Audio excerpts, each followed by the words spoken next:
And it's time for another edition of MLB This Week. It's the MLB This Week show, show number 23. A whole lot of shaking going on. Again, my name is Rich. And I'm Gary. And we're talking baseball with you tonight. And what a great night for a podcast. I'm glad we're here on the East Coast, Gary, because I hear out on the West Coast near San Francisco, Oakland area, they had a big kind of a 6.0 earthquake happen. Yes, a big earthquake, and as you say, a whole lot of shaking going on, but we're nice and calm here on the East Coast, and that's certainly good news.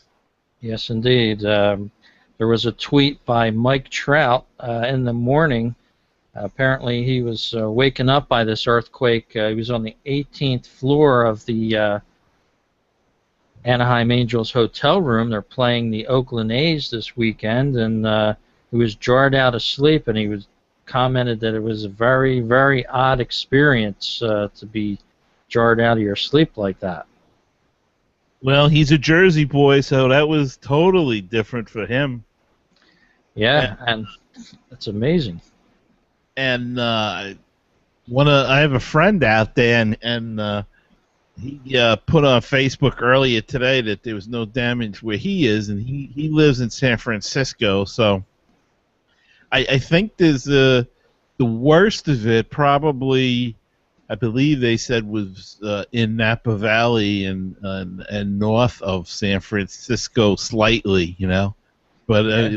you say they felt it in San Francisco and Oakland, and really a shame, but I guess they're used to it out there.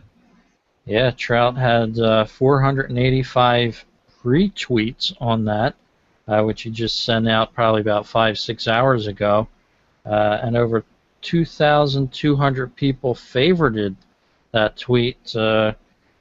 Said it was the craziest feeling ever, and believe it or not, in the Jersey, Philadelphia area a few years ago, there was a small earthquake, probably about half of that size or less, and I actually felt that one, so I can't say that I want to feel another earthquake.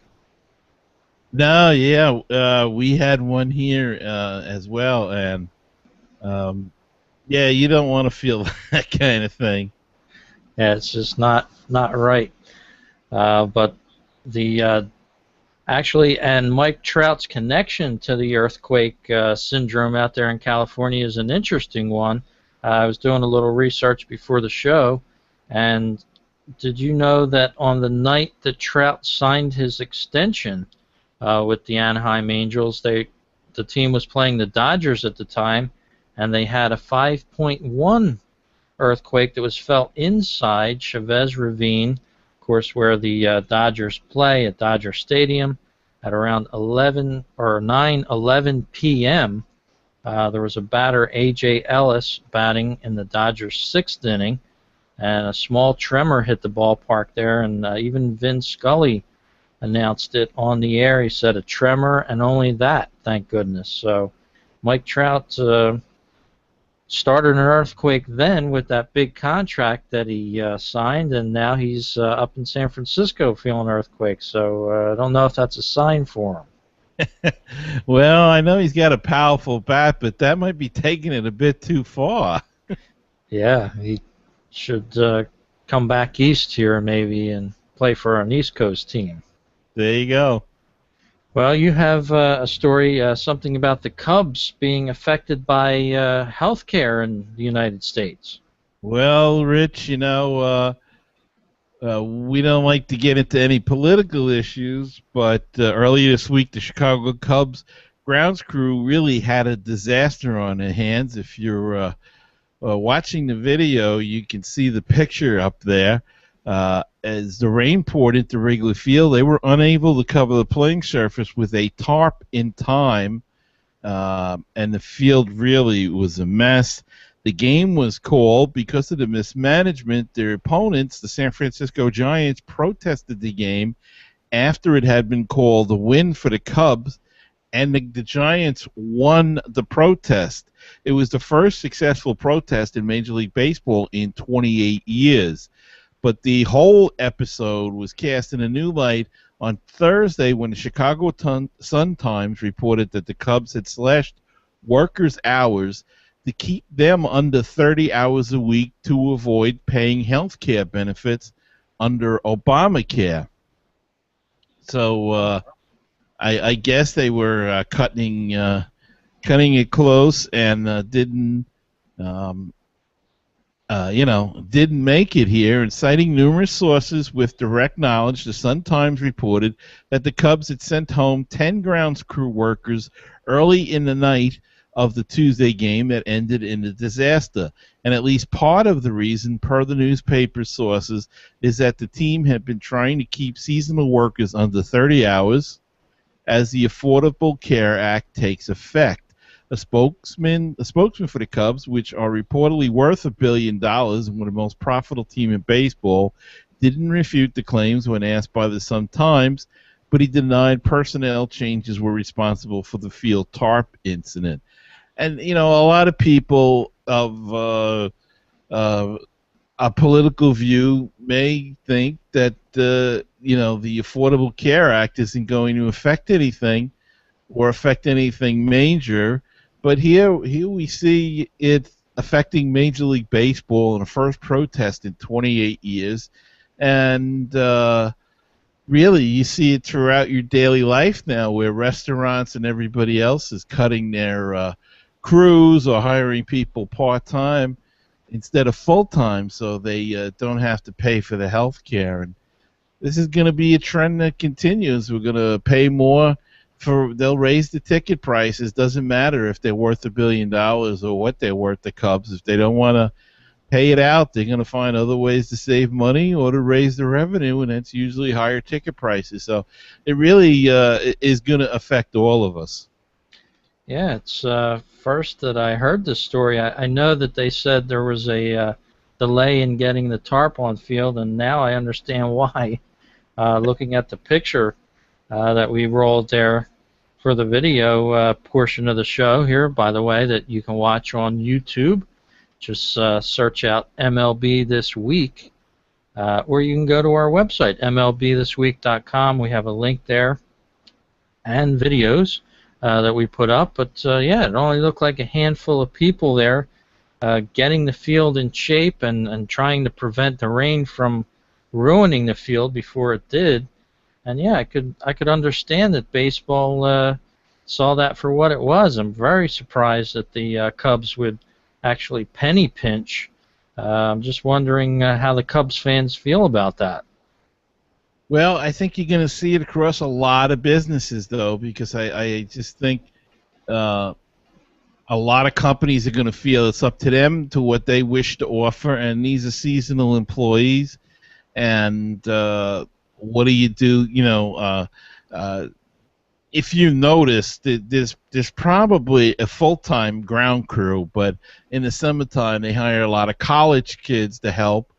And I think those are the ones that they're trying to keep the hours down on. So, I don't know. It'll be something that has to be addressed. Maybe Major League Baseball has to step in and provide some sort of thing. And maybe in the next bargaining agreement, they'll address this issue to circumvent this new law.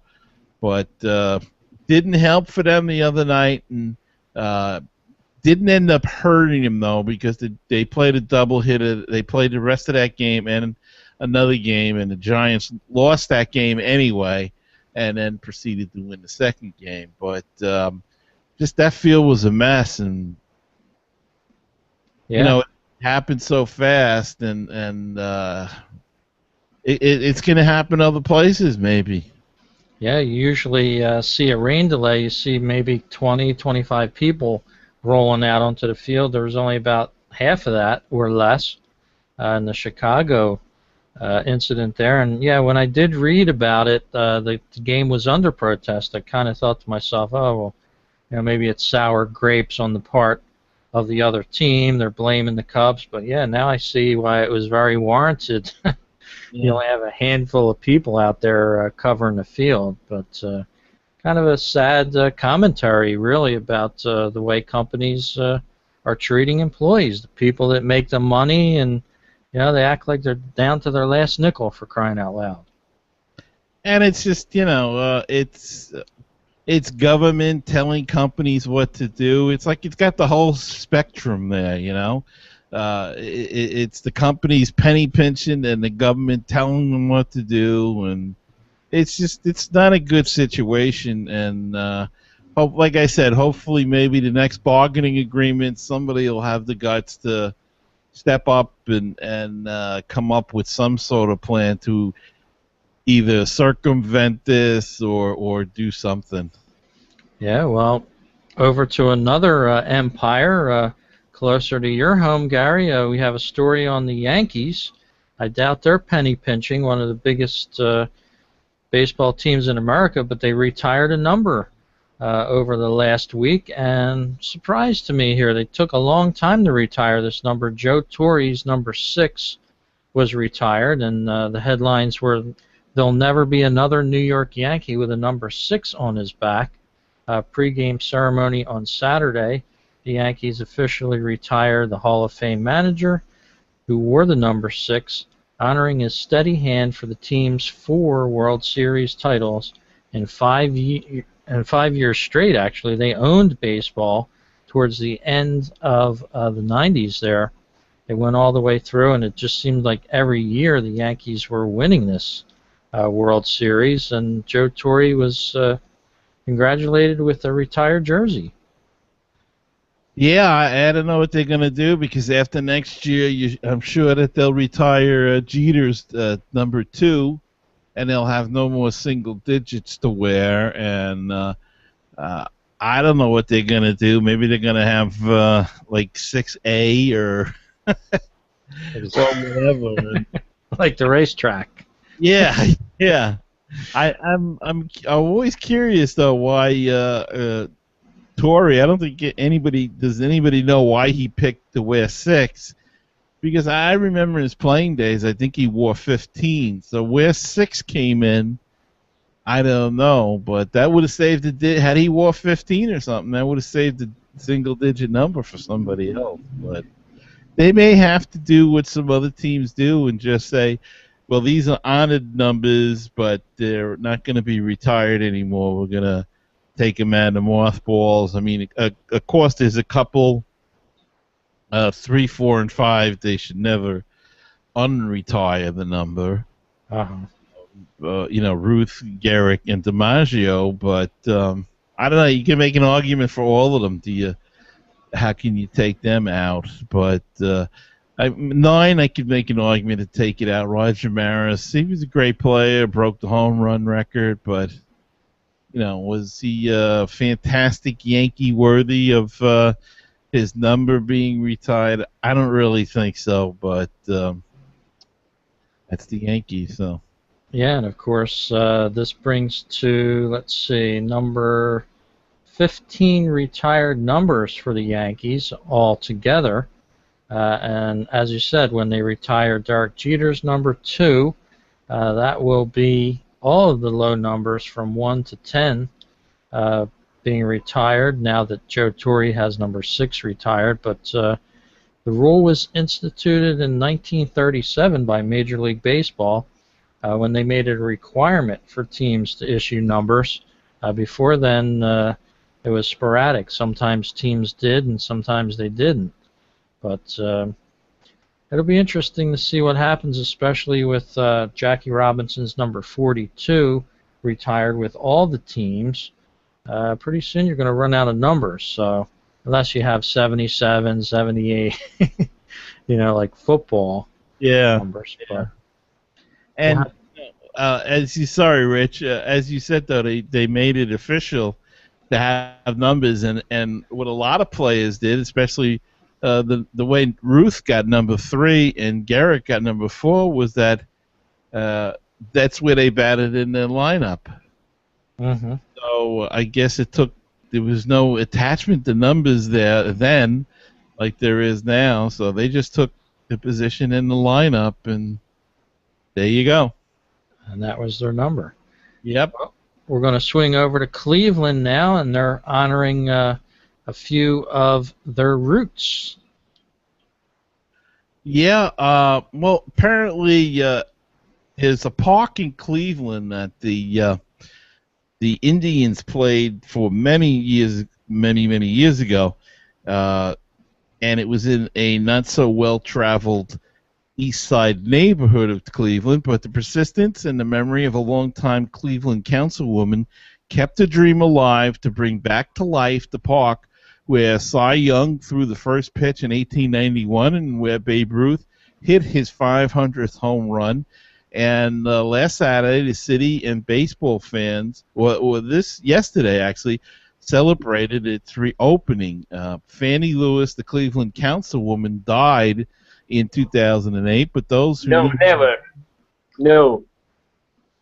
can still hear her hectoring the council colleagues and administration officials like an outraged baseball manager to raise dollars for the project. And that project has come to fruition as the city has spent $6.3 million to make League Park once again a handsome place to play baseball. And it's the Indians haven't played there since 1946, and it was used in 1950 by the Cleveland Buckeyes of the Negro Leagues. But part of the roots of the Cleveland Indians and baseball brought back to life, and that's good to see.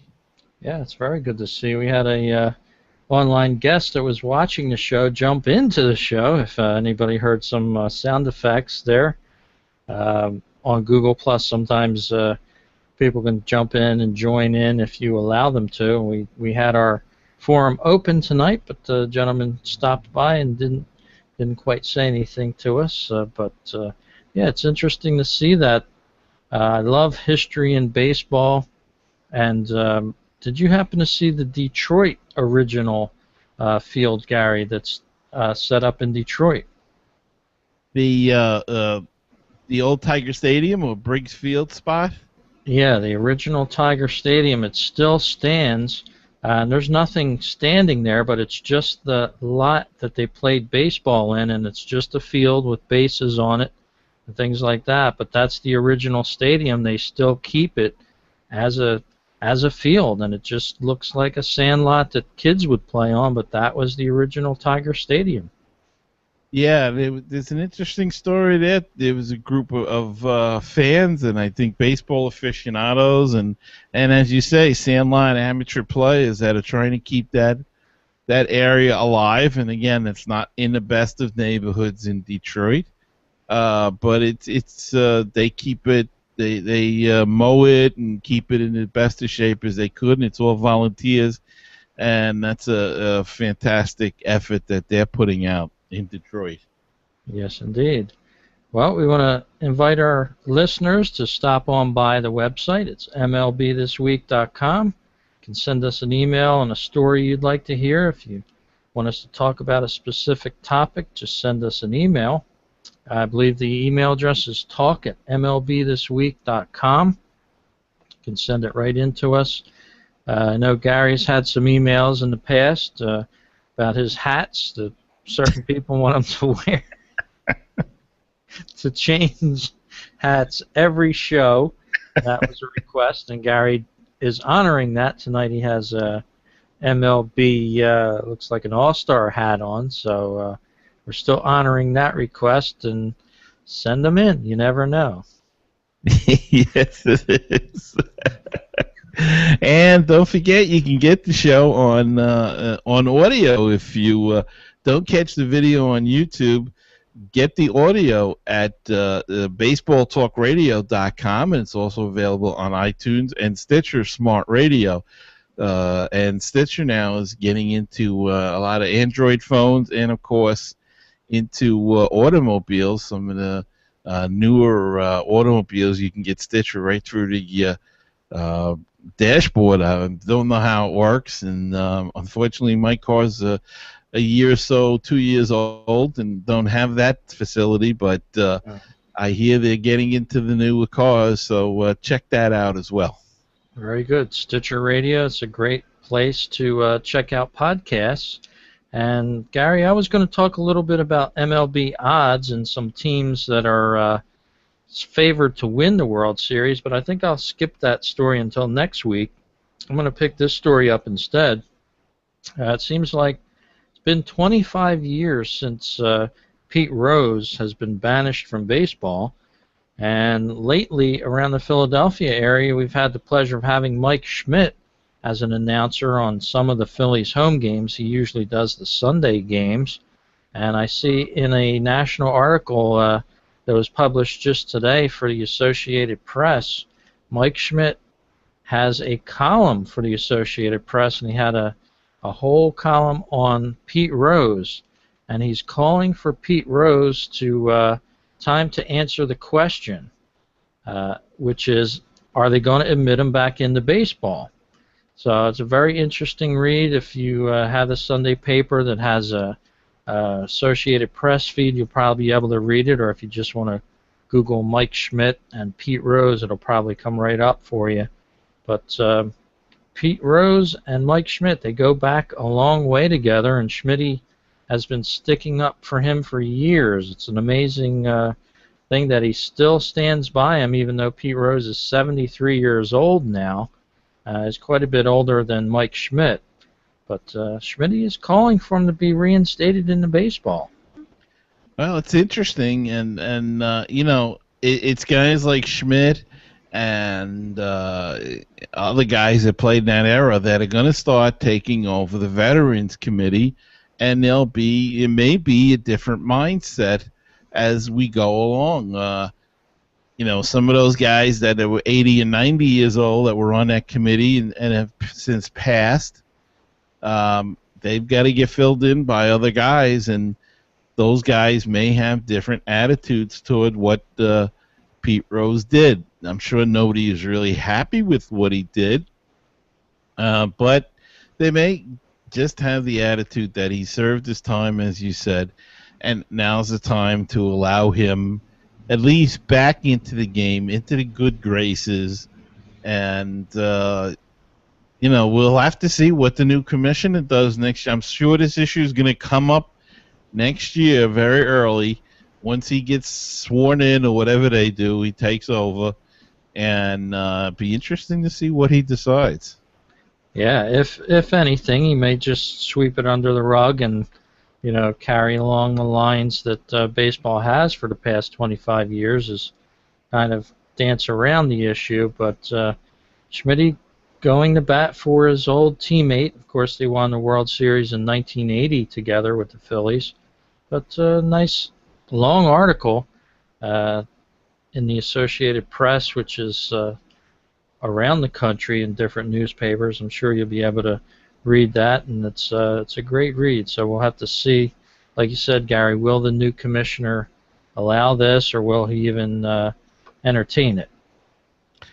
It's all going to be up to him.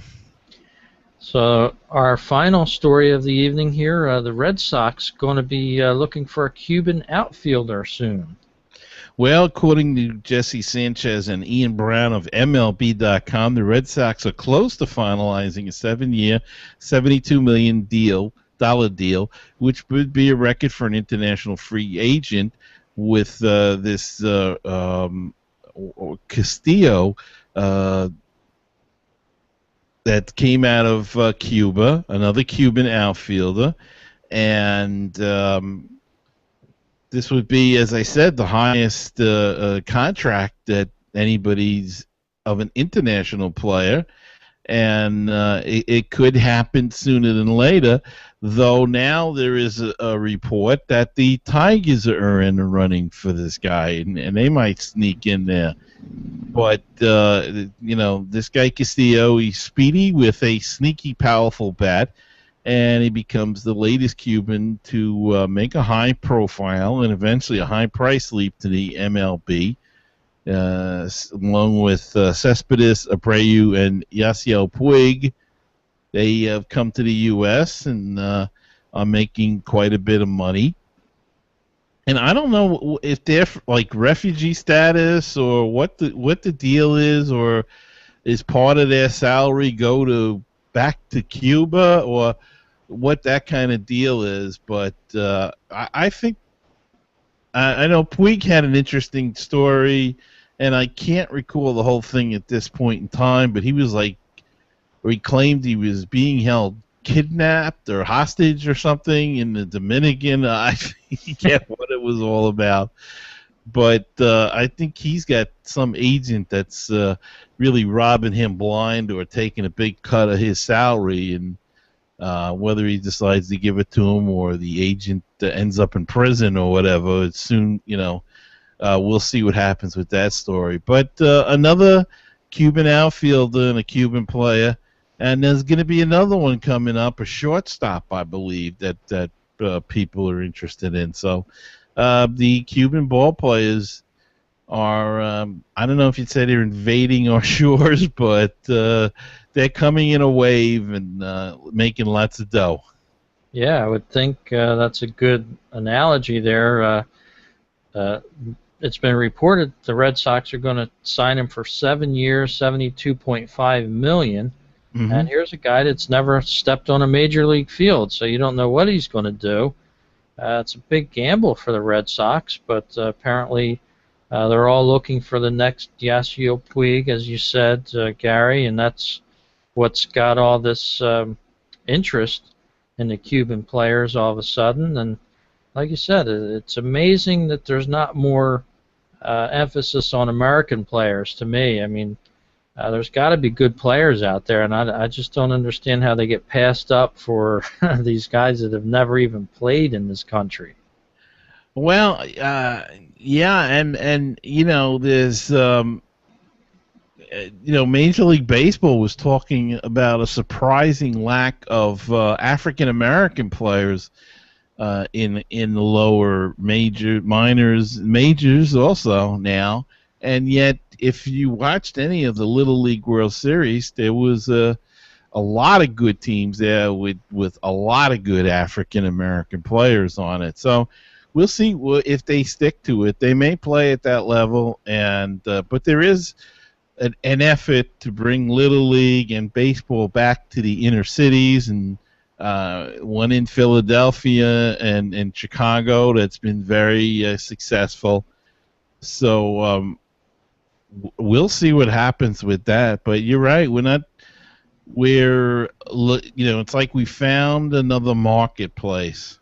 And first it was the black community, I guess, and then it kind of went to the Puerto Rican community and Puerto Rico itself, and then the whole Latin America area and some of the islands, and now somewhat of Cuba and the Far East with Korea and China and Japan, of course.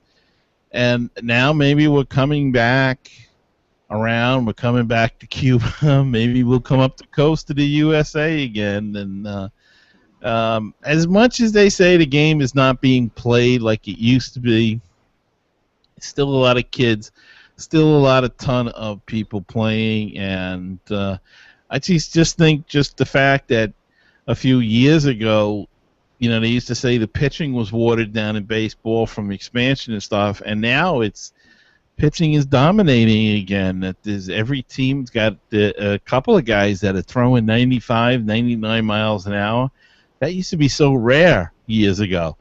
And now it seems every team has not one, but 2 or 3 or 4 guys that are throwing like that. So it's all cyclical, I think, and it'll come back around, and we'll get some more American players.